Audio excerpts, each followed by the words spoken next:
oración. Yo no dudo, me perdones, Dios amigo. Para limpiar nuestra alma es necesario hacer una buena confesión y el primer paso es el examen de conciencia. Es ver nuestra alma ante los pecados cometidos y para esto es necesario saber qué es pecado y más aún conocer cuál es el pecado grave que debemos confesar y evitar. El pecado es una desobediencia a la ley de Dios, es decir, faltar a uno de los 10 mandamientos es cometer pecado y podemos cometer el pecado de 4 formas, de pensamiento, palabra, obra y omisión. Este último viene de omitir, es decir, dejar de hacer. Y a veces es un pecado que ni consideramos, porque decimos que no lo hicimos, pero ya vemos que pensando o diciendo ya cometí pecado, y más aún si ignoré ayudar a los demás. El pecado puede ser venial o leve, el cual no rompe la amistad con Dios, pero sí la ensucia, y muchos pecados veniales torcerán nuestra conciencia de lo que es bueno y lo que es malo, y tarde o temprano cometeremos un pecado grave o mortal. Por eso es importante confesarnos frecuentemente, aunque no tenga pecados mortales, para ir limpiando nuestra alma, que nuestra conciencia esté en paz. El pecado grave o mortal es el que nos aleja de Dios, es rechazar el amor de Dios, es no reconocer nuestra fragilidad y necesidad de Dios. ¿Cuándo cometemos pecado grave? Con los mandamientos que son restrictivos sería más o menos fácil.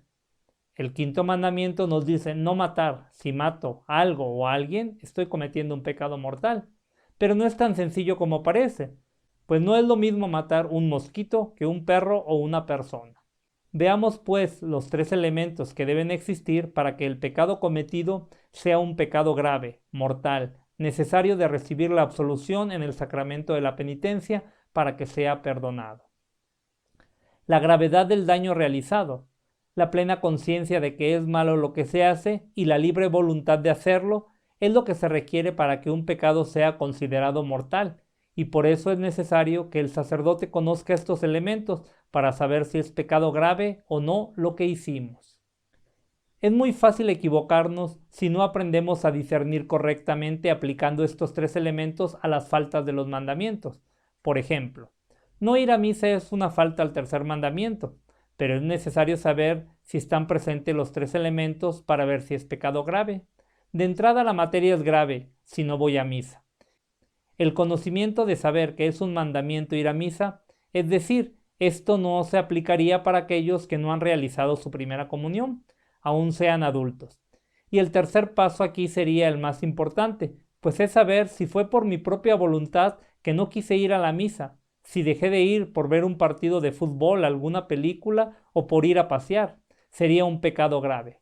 Pero si para ir a la misa requiero que me lleven mis papás porque el templo está retirado y no es seguro ir solo, y mis padres no me quieren llevar o no pueden hacerlo, entonces no sería un pecado grave.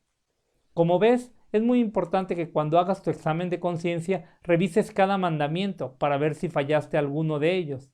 Después que le apliques estos 3 elementos, si es materia grave, es decir, daño grave que le causas a otra persona o a uno mismo.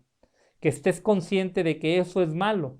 Por ejemplo, las personas con discapacidad mental no tienen esa plena conciencia para discernir lo que es malo.